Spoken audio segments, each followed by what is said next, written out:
오늘은 누가복음 22장 44절부터 53절까지의 말씀을 가지고 부활의 증인, 부활의 증인이라는 제목으로 하나님 말씀 함께 나누도록 하겠습니다. 오늘 부활절입니다. 아까 인사 나누었는데요. 부활을 축하합니다 라고 이렇게 인사 나누었는데 많이 어색한 것 같아요. 낯선 인사이지만은 우리가 좀 마음에 품고 우리가 살아가야 될 인사입니다. 항상 우리가 부활절을 맞이했을 때 1년에 한 번 있는 날이다라고 생각하는 것이 아니라 항상 우리의 부활에 대해서 리마인드하고 그 부활을 우리가 기뻐하고 소망을 품으며 또 주변의 그 지체들을 바라보면서 함께 축하하는 그런 날이 되기를 소망합니다. 우리 다시 한번 우리 지체들에게 한번 선포합시다. 당신의 부활을 축하합니다. 여전히 어색하군요. 요즘 드라마 보니까 막 죽었다 살아난 사람들이 많아가지고 그래서 그런가 여러분 부활에 대해서 이렇게 좀 그런 것 같은데 주님의 부활은 그런 시시한 드라마 속에 나오는 그런 부활이 아닙니다. 진짜 죽으셨고요. 죽으신 3일 뒤가 이틀 뒤죠. 3일 만이니까 살아나셨습니다. 그렇습니다. 정말로 대단한 일이죠. 죽어도 다시 사는 그런 기이한 일, 그리고 그런 특권이 우리에게 주어진 것입니다. 그렇기 때문에 이것을 생각하면 참으로 감격스러울 수밖에 없는 것이죠. 죽음이 우리를 결박할 수밖에 없다고 우리는 생각하지만 우리가 그 죽음을 이겨낼 수 있다는 소망이 생긴 것입니다. 살면서 사람들에게 가장 많이 하는 협박이 무엇입니까? 그러다 죽는다, 그러다 너 죽여버린다 라는 그런 협박이죠. 이것이 참 무서운 것입니다. 그러니까 많이 이런 말을 하지만은 실제적으로 이것이 우리에게 찾아왔을 때 우리는 많은 공포를 느낍니다. 왜 그렇습니까? 죽으면 끝난다는 그런 생각에 우리가 사로잡혀 있기 때문입니다. 그런데 죽음이 끝이 아니라 영원한 시작을 아는 그런 사람에게는 이 죽음이 그들과는 다른 의미가 있을 것입니다. 그렇기 때문에 그들의 삶은 어떻습니까? 죽지 않으려고 그렇게 아둥바둥 그런 삶을 사는 것이 아니라 죽음을 무시하고 죽음 이후의 것을 바라보면서 더 나은 것을 바라보면서 그렇게 사는 그런 인생이 있다는 것입니다. 오늘 담임 목사님께서 2, 3부 설교하실 때 마지막에 D.L. 무디 목사님 그 이야기를 해주셨어요. 무디 목사님의 마지막에 소천하실 때 그 자손들이 그 무디 목사님을 바라보면서 우리 아버님이 회복할 수 있게 해주세요 라고 이렇게 주변에서 기도했다고 합니다. 그런데 어땠습니까? 어떤 말씀을 무디 목사님께서 하셨냐면 나의 소생을 놓고 기도하지 말아라. 난 지금 영광스러운 것을 바라보고 있다. 오늘이 나의 대관식이다 하면서 나의 소생을 놓고 기도하지 말아라. 나는 그 영광을 바라보면서 지금 나아가고 있다 라고 무디 목사님이 죽으시면서 이 말을 남기셨다고 합니다. 그렇습니다. 우리가 죽음 앞에서 두려워하는 것이 아니라 부활을 맞이하는 사람들은 어떻습니까? 영광을 바라보면서 나아가는 것이죠. 그렇기 때문에 그렇게 살아가는 인생은 어떻습니까? 죽지 않으려고 사는 그런 인생이 아닙니다. 어떤 사람은 어떻게 사세요? 그러면 죽지 못해 살죠. 죽지 않으려고 사는 그런 모습이 너무나도 많죠. 때로는 죽지 않으려고 수치스러운 선택을 할 때도 있습니다. 죽는 것보단 나을 것 같으니까 그런 수치스러운 선택을 해서라도 내가 이 삶을 좀 이어가야 되겠다라는 그런 생각으로 때로는 내가 하지 말아야 될 선택도 하는 그런 모습을 우리가 보게 됩니다. 그런 삶은 어떻습니까? 아마 그렇게 살아가는 그 인생은 내가 이렇게까지 내가 살아가야 되는가? 내가 이렇게 비참해져야 되는가? 내가 죽지 않기 위해서 내 삶이 이런 모습으로 흘러가야 되는가? 라고 탄식할 것입니다. 그런데 어떻습니까? 부활을 사모하는 사람은 그 영광을 바라보기 때문에 이 삶에 대해서 너무 집착하지 않고 영광스러움을 바라보면서 더 나은 것을 바라보며 믿음으로 나아가는 그런 삶이라는 것입니다. 부활을 믿느냐, 믿지 못하느냐, 이것은 상당히 중요합니다. 예수님의 제자들도 부활을 믿지 못할 때가 있었습니다. 언제였습니까? 바로 예수님이 십자가에 못 박혀 돌아가신 그 순간이었습니다. 그들은 부활을 믿지 못했습니다. 예수님이 분명히 부활했음에도 불구하고 이 소식을 여인들이 전달을 했음에도 불구하고 예수님의 제자들은 이 부활을 믿지 못했습니다. 왜 그렇습니까? 마음 가운데 그 말씀이 없었기 때문이에요. 부활의 소망이 없었기 때문이에요. 그런데 그 예수님의 제자들이 나중에는 어떻게 변합니까? 믿음을 가지게 되었고요. 그들이 성령의 사람이 되었을 때는 이제 죽음을 두려워하는 사람이 아니었습니다. 왜 그렇습니까? 마음 가운데 부활이 있기 때문이죠. 그렇기 때문에 그들은 순교의 자리에 섰고 희생의 자리에 그들이 나아갈 수 있었던 것입니다. 죽음보다 더 큰 부활의 영광이 있기 때문에 죽음의 고통조차는 문제가 되지 않았던 것입니다. 여러분, 우리도 부활의 소망을 가진 저와 여러분이 되기를 소망합니다. 오늘 말씀 48절 말씀, 짧은 말씀인데요. 오늘 48절의 말씀을 우리가 함께 보기를 소망합니다. 48절 말씀 띄워주세요. 우리 함께 읽도록 하겠습니다. 시작. 너희는 이 모든 일의 증인이라. 예수님께서 말씀하셨습니다. 너희는 이 모든 일의 증인이라 라고 말씀하셨습니다. 예수님께서 우리에게 부활의 증인으로 살아라 라고 우리에게 말씀하고 있는 것이죠. 부활의 증인으로 살아가라. 우리 주변에는 많은 일이 또 사건, 사고가 일어나는 그런 것을 보게 됩니다. 이때 목격자가 있고 또 증인이 있게 되는데요. 그 목격자의 그 증언에 따라 그 사건의 그런 판단이 달라지는 그런 모습을 보게 됩니다. 그렇기 때문에 그 증인은 그 증언을 할 때 어떻게 해야 됩니까? 거짓말로 증언하면 안 되는 것이죠. 그렇기 때문에 선서를 하는 것이죠. 예. 올바른 증인이 되기 위해서는 용기와 정직함이 필요합니다. 본 것을 그대로 말하면 되는데 그것도 쉽지는 않는 일이라 용기가 필요하고 정직함이 필요하다는 것입니다. 그런데 예수님의 부활을 증언하기 위해서는 이거보다 더 필요한 것이 있는데 오늘 그것을 함께 알아보고자 합니다. 첫 번째는 예수님의 부활의 증인에게는 성경을 깨달음이 있어야 한다라는 것입니다. 첫 번째, 성경을 깨달아야 한다라는 것입니다. 오늘 말씀해 보면은 예수님께서 부활하신 다음에 제자들에게 그 성경 말씀을 다시 알려주는, 풀어주는 구약의 그 말씀, 시편의 말씀을 가지고 예수 그리스도는 어떤 분인가에 대해서 다시 한번 리마인드 해주는 그런 모습이 오늘 말씀에 펼쳐지고 있습니다. 왜 그렇습니까? 그 말씀을 통하여서 하나님이 어떠한 계획을 가지고 또 예수님이 어떠한 이유로 우리 곁에 오셨는지를 알아야 된다는 것입니다. 앞으로 오실 메시아에 대해서 구약이 기록하고 있고요. 많은 예언서로 예수님이 어떠한 분인지 알려주셨는데 그것을 깨달아야 된다는 것입니다. 그런데 성경을 열심히 공부한다고 해서 예수님에 대한 진리를 깨닫게 되는 것이 결코 아닙니다. 성삼위일체 하나님께서 말씀을 깨닫게 해주셔야 우리가 온전한 지식을 가질 수 있게 되는 것이죠.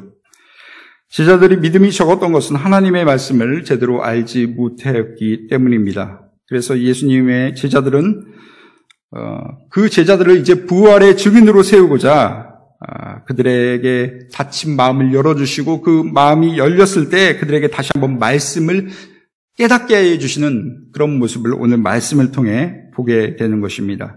그렇습니다. 예수님의 증인이 되려면, 부활의 증인이 되려면 우리는 하나님의 말씀을 우리가 깨달아야 될 줄로 믿습니다. 우리가 오늘 함께 본 말씀 이전에 엠마오로 가는 두 제자의 이야기가 기록되어 있습니다. 그들은 부활하신 주님을 만났습니다. 눈으로 보았습니다. 그런데 눈으로 보고도 그 예수님에 대해서 예수님인지 몰랐습니다. 깨닫지 못했습니다. 왜 그렇습니까? 성경은 그들의 눈이 닫혀졌다, 가려졌다라고 기록하고 있습니다. 분명히 예수님을 보았지만 영적으로 그들의 눈은 가려져 있었기 때문입니다. 이런 눈이 닫힌, 영적인 눈이 닫힌 그들에게 예수님께서 하신 일이 무엇입니까? 그들에게 말씀을 다시 한번 풀어 말씀하여 주셨다는 것입니다. 다시 한번 말씀을 선포해 주셨다는 것입니다. 그렇게 될 때 그들에게 변화가 일어났습니다. 그 변화는 무엇입니까? 그 들은 말씀으로 말미암아 그들의 마음이 뜨거워졌다는 것입니다.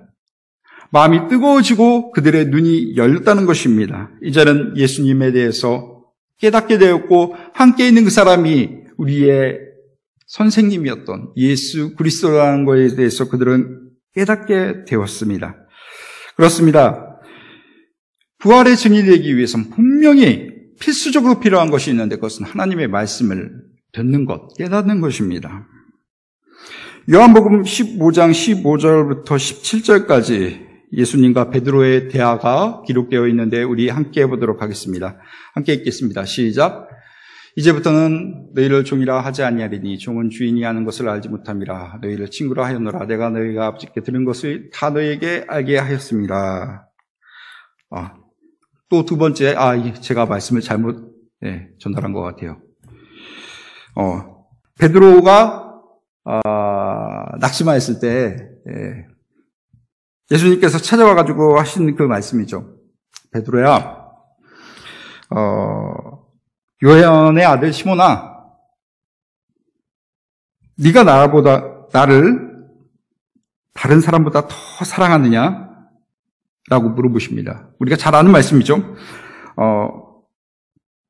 베드로의 대답은 이랬습니다. 주님, 그러하나이다. 내가 주님을 사랑하는 줄 아시나이다. 라고 이렇게 대답을 합니다. 첫 번째 물음에 주님, 내가 주님을 사랑하는 거 주님 잘 아시잖아요. 라고 이렇게 말하자 예수님은 말씀하십니다. 내 양을 먹이라. 라고 첫 번째 물음을 하시죠. 두 번째 또 16절에 보니까 이르시되 요한의 아들 시몬아 내가 나를 사랑하느냐 하시니 이르되 주님 그러하나이다. 주님 내가 주님을 사랑하는 줄 주님께서 아시나이다. 라고 베드로가 또 똑같이 대답을 해요. 그러자 예수님은 그래 내 양을 치라 라고 말씀하십니다. 그런데 또 세 번째, 뒤이어 세 번째 똑같이 물어봅니다. 요한의 아들 시몬아 내가 나를 사랑하느냐 하시니 베드로가 이제 어떻게 대답합니까? 주께서 내가 나를 사랑하심으로 베드로가 근심하여 이르시되 주님 모든 것을 아시지 않습니까? 라고 이렇게 말을 합니다. 주님이 부활하신 주님이 베드로에게 3번 사랑하느냐라고 물어봤던 그 말씀이죠. 왜 3번 물어보셨을까? 똑같은 말로 3번 물어보셨다. 이게 왜 그랬을까? 한 번 물어봐도 되는데 왜 3번을 물어보셨을까? 어떤 분이 이렇게 말씀하시더라고요. 베드로가 3번 예수님을 부인했기 때문에 3번 물어본 것이다.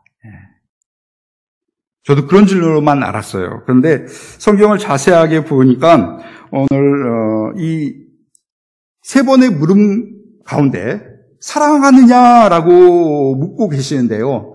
그 사랑은 조금씩 다 다른 사랑입니다. 첫 번째, 예수님이 베드로에게 물어볼 때 너 나 사랑하니? 라고 물어봤을 때 그 사랑은요, 아가페의 사랑입니다. 아가페의 사랑은 어떤 사랑이냐면 조건 없는 사랑이에요. 하나님이 우리에게 하실 수 있는 그런 사랑이에요. 베드로에게 이렇게 물어본 것이죠. 너가 나 정말로 이 많은 사람들보다 네가 정말로 나를 정말로 사랑한다고 저번에 말했잖아. 그런데 너 정말 나를 아가페로 사랑하니? 라고 물어본 것이에요. 정말로 조건 없이 나를 사랑하니? 베드로? 라고 물어본 것이죠. 베드로의 대답은 어떻습니까?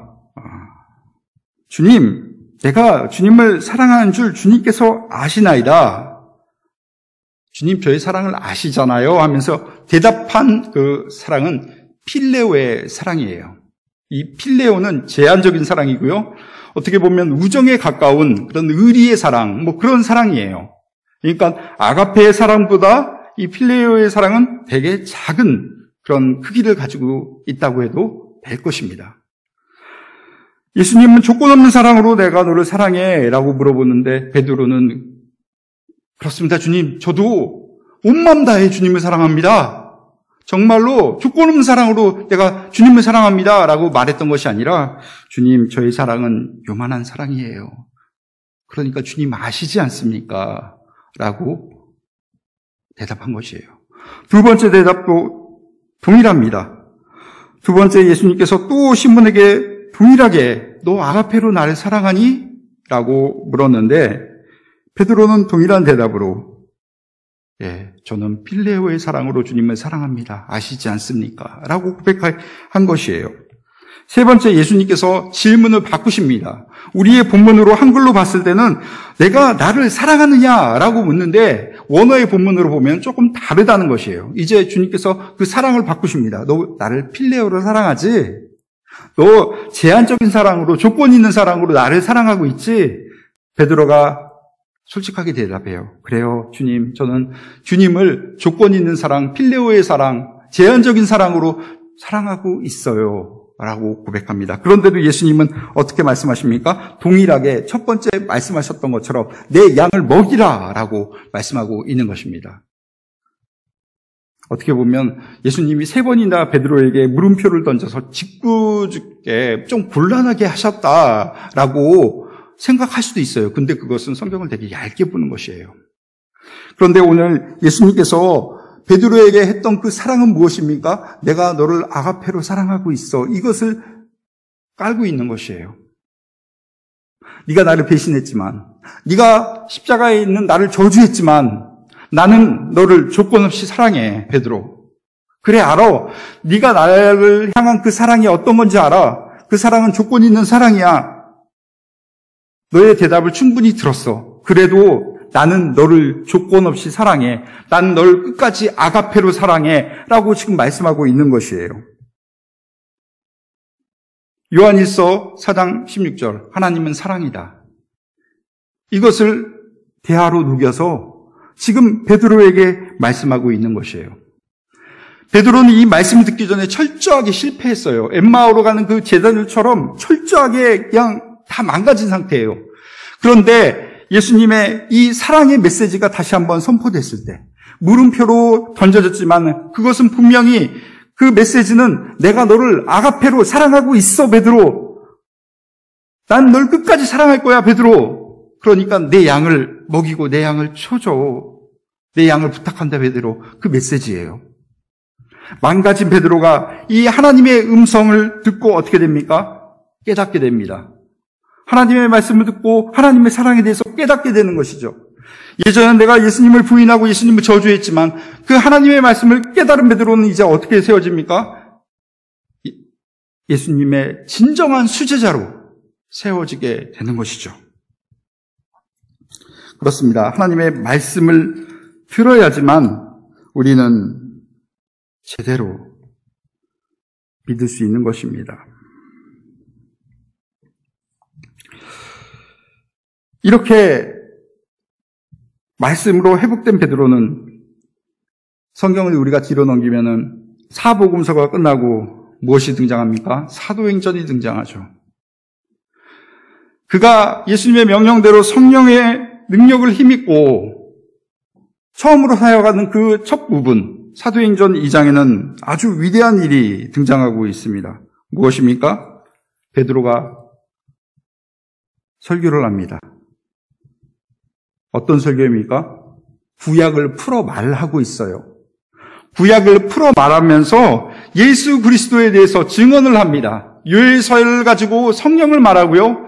우리 가운데 오신 예수 그리스도가 어떤 분인지 구약을 통해 사람들에게 선포할 때 어떤 일이 벌어집니까? 설교 한 편을 가지고 3,000명이 주께로 돌아오는 놀라운 역사가 일어나는 것이죠.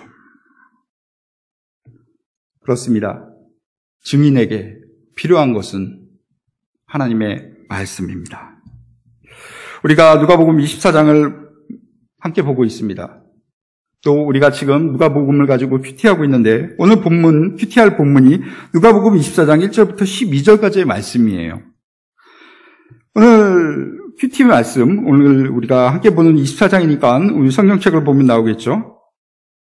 8절에 보면 부활의 증인들에 대해서 그들의 이름을 기록하고 있습니다. 그들의 이름은 8절 말씀 볼까요? 막달라 마리아와 그리고 요한나, 야고보의 모친 마리아, 그리고 그들과 함께 있던 다른 여인들이었다라고 성경은 기록하고 있습니다. 이들이 어떻게 증인이 됩니까? 이들은 안식 후 첫날 예수님의 그 무덤가로 갑니다. 예수님의 시신에 향유를 바르기 위해서 제대로 장례를 치르지 못했던 그 예수님의 그 시신에 예를 다하기 위해서 향유를 바르기 위해서 어두운 새벽에 나아갑니다. 예수님의 무덤은 무거운 돌문으로 닫혀져 있습니다. 여인의 힘으로서는 그걸 감당할 수 없을 것입니다. 그런데 그 생각을 그냥 접어놓고 오로지 예수님을 만나서 예수님의 몸에 향유를 부어서 예를 다해서 마지막을 이렇게 치러야 되겠다는, 그 장례를 치러야 되겠다는 그 생각밖에는 없었던 것입니다. 이들의 머리에는 무엇이 있어요? 예수님은 분명히 죽었다라는 그 생각을 가지고 있기 때문에 지금 장례 절차를 치르려고 어두운 새벽에 산을 향하여 올라가고 있었던 것이죠. 도착하였습니다. 그들의 근심거리였던, 걱정거리였던 그 돌문은 옮겨져 있었습니다. 예수님의 무덤이 열려져 있었던 것이죠. 그리고 예수님의 무덤이 열려진 상태에서 시신이 있을 것이라고 생각했는데 그 가운데 예수님의 시신은 없었습니다. 예수님을 감쌌던 세마포밖에는 발견되지 않았습니다. 특이한 것은 화려한 옷을 입고 있는 두 명의 사람, 천사인 것이죠. 그 천사들이 그 여인들을 맞이하였습니다. 그러면서 여기 계시지 않고 살아나셨느니라 라고 선포합니다. 어떻게 살아난 사람을 죽은 자 가운데서 너희들이 찾느냐 라고 말씀하고 있는 것이죠. 그는 여기 계시지 않는다. 그는 살아나셨다라고 말씀하십니다. 그러면서 한마디를 더합니다. 천사가 그 여인들에게 했던 그 말은 무엇입니까? 6절 말씀 보니까 갈릴리에 계실 때 너희들에게 어떻게 말씀하셨는지 너희들은 기억해야 된다. 갈릴리에 있었을 때 예수 그리스도께서 너희에게 무슨 말씀을 했는지 기억해라 라는 것이에요. 누가복음 9장 22절 말씀, 누가복음 9장 22절 말씀 우리 자막을 통해 함께 보도록 하겠습니다. 누가복음 9장 22절입니다. 우리 함께 읽도록 하겠습니다. 시작. 이르시되 인자가 많은 고난을 받고 장로들과 대제사장들과 서기관들에게 버림받아 죽임을 당하고 3일 만에 살아나야 하리라 하시고. 아멘. 지금 무엇을 말하고 있습니까? 내가 죽임 당해야 된다라고 예수님께서 말하고 있는 것입니다. 그런데 내가 죽게 되는데 나를 죽게 한 사람들은 어떤 사람이에요? 장로들과 대제사장들이라는 것이에요. 서기관들이라는 것이에요. 종교 지도자들이 예수님을 죽게 만든다는 것이에요. 정말 상상도 못했던 그런 일이 벌어지는데 더 기이한 일을 말씀하고 있습니다. 내가 3일 만에 살아날 것이다 라고 예수님은 분명히 그들에게 말씀하여 주셨습니다. 한 번으로 그친 것이 아니라 누가복음 18장 32절과 33절에 어떤 말씀이 있었는지 우리 함께 보도록 하겠습니다. 우리 한 목소리를 읽도록 하겠습니다. 시작. 인자가 이방인들에게 넘겨져 희롱을 당하고 능욕을 당하고 침뱉음을 당하겠으며 33절 그들은 채찍질하고 아멘. 아주 구체적으로 기록되어 있죠. 이방인들에게 내가 넘겨질 것이다 라고 32절에 말씀하고 있습니다. 로마 병사들이었던 것이죠. 그들이 나를 희롱할 것이다, 능욕할 것이다, 침뱉음을 나에게 행할 것이다. 말도 안 되는 그런 일을 계속 말하고 있는 것입니다. 어떻게 예수님께서 이런 일을 당한다? 상상도 하지 못할 그런 일이죠. 그리고 채찍질을 당한대요. 우리가 성경을 보아서 잘 알지만 예수님의 그 채찍은 그냥 채찍이 아니었죠. 살을 찢어버릴 수 있는 그런 무시무시한 그런 채찍이었습니다. 그리고 이 채찍도 정말로 어마어마한 것인데 예수님이 죽는다는 것입니다. 죽임을 당하다니. 그런데 더 놀라운 것은 예수님께서 여기서 그치는 것이 아니라 내가 3일 만에 살아날 것이다 라고 분명히 제자들에게 말씀해 주셨다는 것입니다. 이 다음 말씀을 보면은 제자들이 이 말씀을 기억하지 못한다라고 성경은 기록하고 있습니다. 왜 그렇습니까? 사람은 듣고 싶은 것만 듣고 보고 싶은 것만 보려 하는 그런 습성이 있기 때문이죠. 그들의 관심은 예수님의 순환과 예수님의 부활에는 관심이 없었습니다. 그렇기 때문에 예수님이 아무리 말씀하셔도 제자들은 이것을 기억하지 못하고 마음에 담아두지 못했던 것입니다. 그런데 여인들은 달랐습니다. 예수님의 무덤가에 간 그 여인들은 기억을 해냈습니다. 그 여인들도 아마 동일한 심정이었겠죠. 어떻게 예수님이 그런 일을 당한단 말인가? 죽다가 다시 살아난다고? 이해되지 못했지만은 억지로 해석하지 않았고 그 말씀을 그냥 마음에 담아 두었다는 것이에요. 이랬을 때 어떻게 됩니까? 천사가 알려준 그 음성을 듣고 주님께서 예전에 그런 말씀을 하셨어. 그러니까 어떻게 돼요? 예수님은 부활하신 그 주님을 보지 못해요. 빈 무덤감을 봅니다. 그 빈 무덤에는 예수님이 없었어요. 예수님이 없었기 때문에 예수님을 볼 수 없었던 것이죠. 그런데 예수님을 보지 못하고도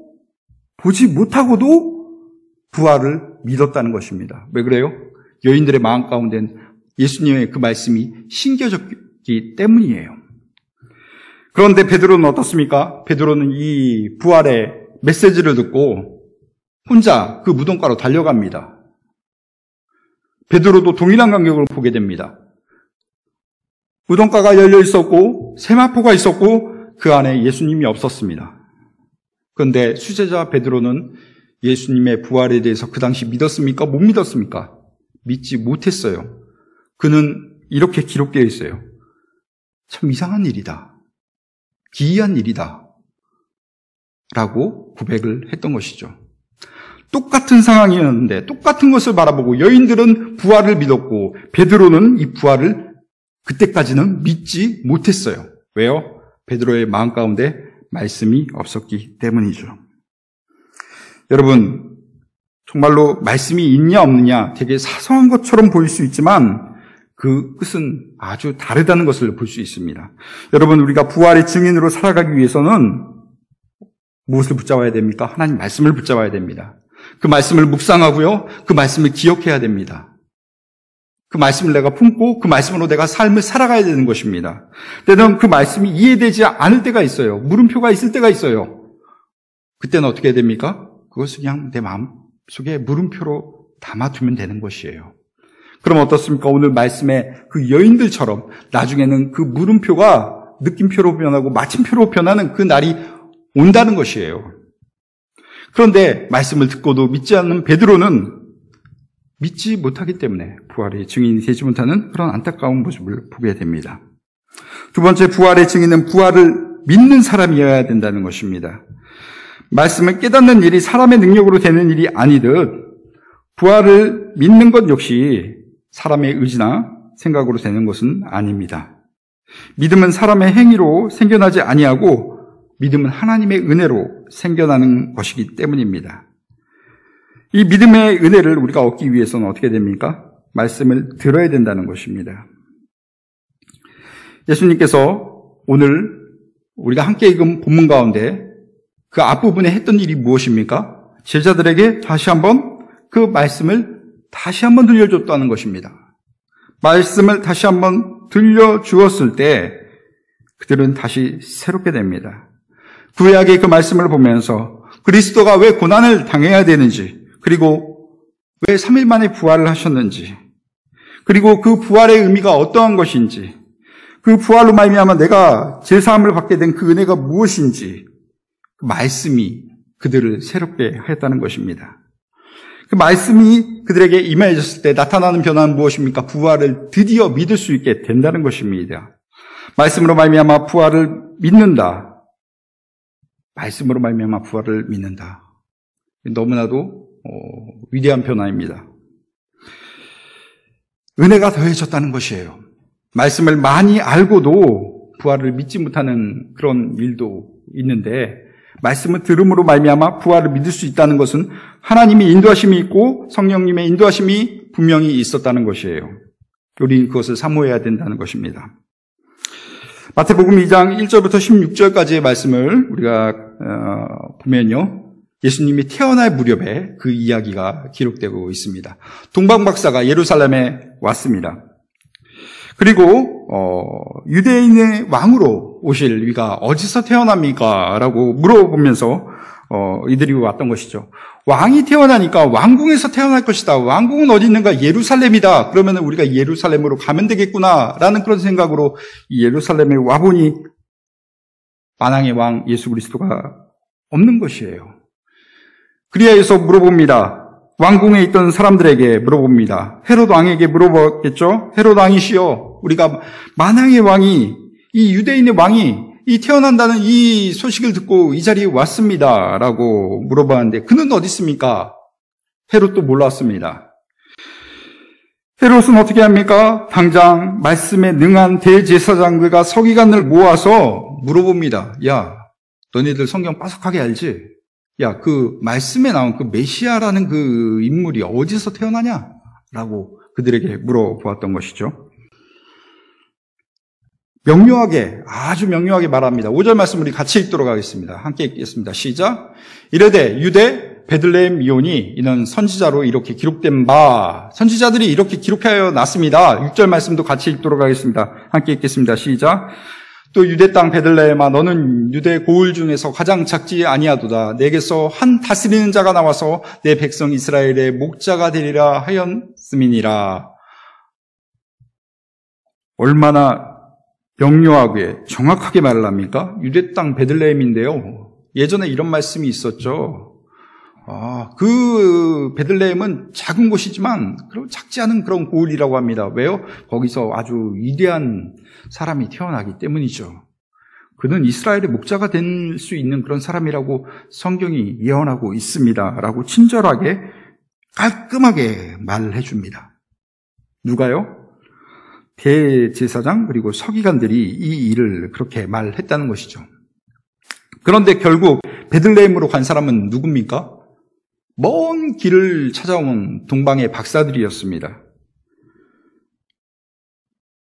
그런데 서기관은 정확하게 이 베들레헴에서 출생한 것을 언급하였지만 그 만왕의 왕이 태어난다고 언급하였지만 그 순간에 함께하지 못합니다. 왜 그렇습니까? 말씀을 머리로는 알고 있지만 마음으로는 그 말씀이 없었기 때문이에요. 여러분, 부활의 증인이 되기 위해선 여러분 말씀과 가까이 있어야 된다. 그 말씀을 묵상해야 된다. 그 말씀을 자주 읽고 또 기억해야 된다라고 제가 말씀드렸어요. 근데 여기서 끝나는 것이 아니라 우리는 그 말씀을 믿어야 될 줄로 믿습니다. 말씀을 믿기 위해서는 어떻게 됩니까? 그 말씀을 머리로 받아들이는 것이 아니라 하나님의 은혜를 갈망하면서 성령의 인도함을 구하면서 우리가 성령 안에서 그 말씀을 내 마음으로 끌어내려야 된다는 것이에요. 머리에 있는 그 말씀을 내 마음으로 끌어내리고요. 그리고 내 마음에 있는 그 말씀을 가지고 어떻게 해야 돼요? 내 손과 발이 움직일 수 있게 내 삶을 변화시켜야 된다는 것입니다. 그래야지만 우리는 부활의 증인으로 살아갈 수 있다는 것입니다. 세 번째, 부활의 증인은 성령의 충만함을 가진 그런 사람이어야 될 것입니다. 말씀을 깨닫고 부활을 확실하는 그 믿음이 그들에게 있었습니다. 그런데 이것으로 증인의 삶을 살 수 있었던 것은 아니었습니다. 증인의 삶으로 살아가려면 반드시 성령의 충만함이 필요했던 것입니다. 실제로 증인의 사명을 감당한 예수님의 제자들은 어떻게 하였습니까? 예수님이 명령하신 그대로 예루살렘을 떠나지 아니하고 마가 다락방에서 숨어 지내면서 기도하였습니다. 성령이 임할 때까지 기도하였습니다. 그들이 성령을 체험하였습니다. 그리고 이제는 그들이 어떻게 됩니까? 하나님의 일을 하기 시작합니다. 말씀을 깨닫고 부활을 확실하게 믿었다 할지라도 당분간은 떠나지 말라는 그 예수님의 말씀에 순종하면서 위로부터 내려오는 그 능력, 성령의 임재를 사모하면서 그 하나님의 때를 기다리며 하나님의 방법대로 그들이 그 일을 감당했다는 것입니다. 그렇기 때문에 그들은 부활의 증인으로 쓰임받을 수 있다는 것입니다. 부활의 증인은 하나님의 말씀을 알고 있다고, 그걸 확실하게 믿는다고 드러나는 것이 아니라 성령의 인도함을 받는 그 사람이 부활의 증인이 될 수 있다는 것을 여러분 꼭 기억하시길 바랍니다. 사도 바울을 우리가 잘 알고 있습니다. 어느 역사학자가 이렇게 말했습니다. 세계 역사에서 가장 큰 인물이 있다면 누구입니까? 그 사람은 이렇게 말했습니다. 그는 바울입니다. 기독교의 역사만 바꾼 것이 아니라 전 유럽의 역사를 뒤집어 놨기 때문에 사도 바울만큼 세계적으로 그 역사를 뒤흔든 인물은 없습니다. 라고 이렇게 기록하고 있습니다. 그는 대단한 인물이었습니다. 그는 구약에 능통한 사람이었고 율법에는 아주 정통한 그런 사람이었습니다.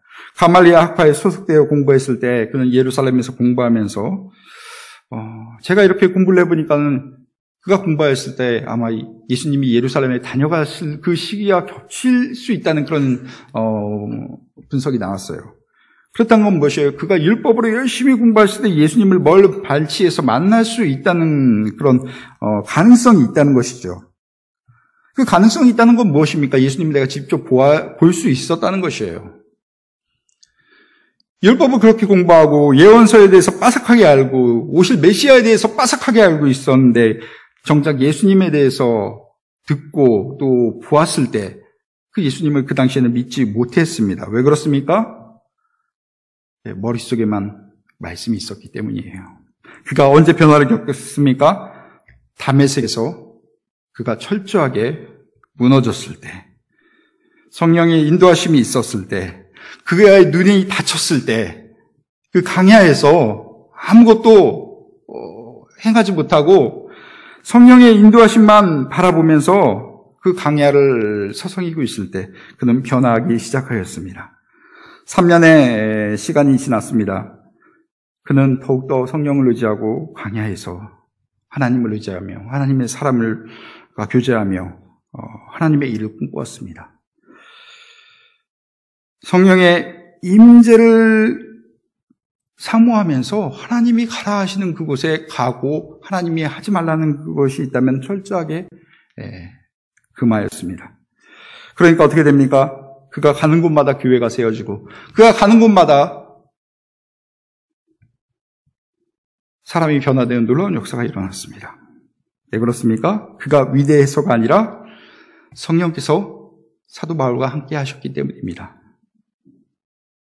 아무리 뛰어난 인물이다 할지라도 성령이 없으면 하나님의 일을 감당할 수 없습니다. 그런데 오늘 누가복음 24장에 나오는 그 여인들처럼 정말로 사회적인 약자였고 힘이 없는 사람이었지만은 하나님의 말씀이 함께하였고 성령이 그들과 함께했을 때 그럼 어떻게 됩니까? 부활의 증인으로 살 수 있었던 것처럼 우리가 연약하다 할지라도 우리 가운데 성령이 있다면 하나님의 능력이 우리 안에 있다면 우리는 하나님의 일을 감당할 수 있다는 것입니다. 여러분 성령 충만하시길 주님의 이름으로 축원합니다. 성령 충만하니까 우리는 기이한 것만 생각해요. 여러분 성령 충만 너무 간단합니다. 무엇입니까? 내가 하나님 안에 있는 것이에요.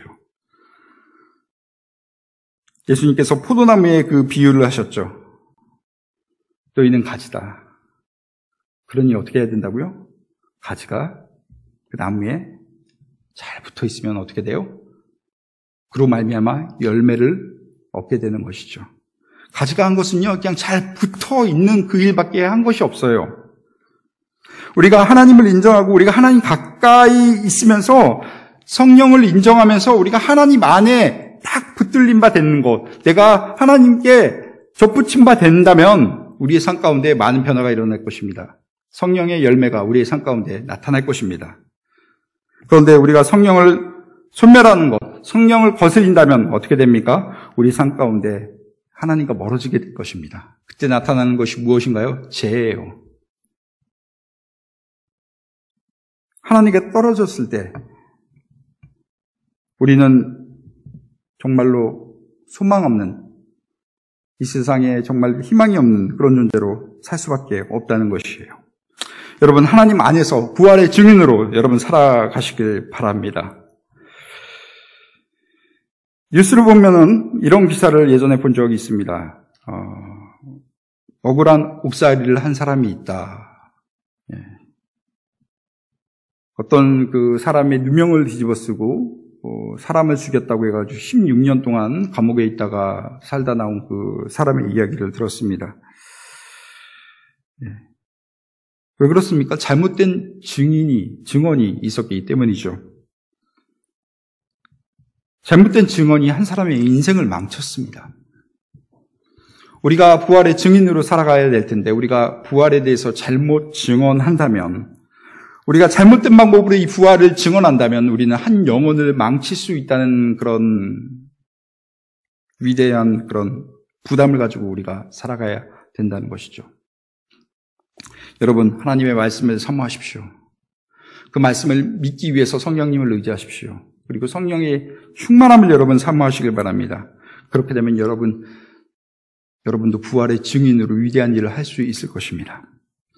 말씀을 준비하면서 이런 생각을 해보았습니다. 예수님이 2000년 전이 아니라 2021년 오늘날에 예수님이 오셔서 우리와 함께 사셨다면 어떤 일을 하셨을까? 예수님은 동일한 일을 하셨을 거예요. 예수님은 우리를 위해서 십자가에 못 박혀서 죽으셨을 것이에요. 그런데 2021년에 오신 그 예수님께서 오늘 이 부활절에 부활하셨다면 어떠한 모습으로 부활하실까? 그 부활이라는 그 사건이 아주 위대한 사건이고 모든 사람에게 알려져야 될 그 사건이기 때문에 신문 기자, 그러니까 미디어를 부르고 기자들을 부르고 카메라를 들이매고 부활의 그 순간을 생중계로 중계할까라는 그런 우스운 상상을 해보았습니다. 그런데 저는 제가 내 결론은 하나님 주신 마음은 그런 것이에요. 물론 2000년 전에 오셨지만 오늘날 주님이 오신다 하더라도 예수님은 그 방법을 사용하지 않으실 거예요. 하나님 어떤 방법을 사용하실까? 연약한 사람, 연약하지만 믿음을 가지고 있는 사람, 하나님 말씀을 사모하는 그 사람에게만 부활의 그 모습을 그들에게만 보여주실 것 같아요. 그리고 그들에게 말씀하실 것 같아요. 나의 이 부활을 너희들이 증언해 주어라 라고 말씀하실 것 같아요. 물론 미디어의 그 동원을 가지고 많은 사람에게 순식간에 알릴 수 있겠죠. 그런데 그것은 하나님의 방법이 아닌 것 같습니다. 하나님은 2000년 전에도 그랬고 지금도 아마 그런 방법을 쓰실 것 같아요. 정말로 자기의 말씀을 사모하는 사람, 정말로 믿음을 가진 사람, 성령을 사모하는 그 사람들에게 부활의 메시지를 보여준 다음에 그들에게 증인이 되라라고 요구하실 것 같습니다. 오늘 부활절입니다. 1년에 한 번 있는 부활절이라 우리가 함께 예배드리고 또 부활절 달걀도 나눠 먹고 그런 일이 있었지만 우리 정말 우리 마음 가운데 품어야 될 것은 부활의 증인으로 살아가야 된다는 것입니다. 여러분 항상 부활절의 기쁨을 가지고 부활의 증인되는 여러분 되시길 주님의 이름으로 축원합니다. 기도하도록 하겠습니다. 오늘 주신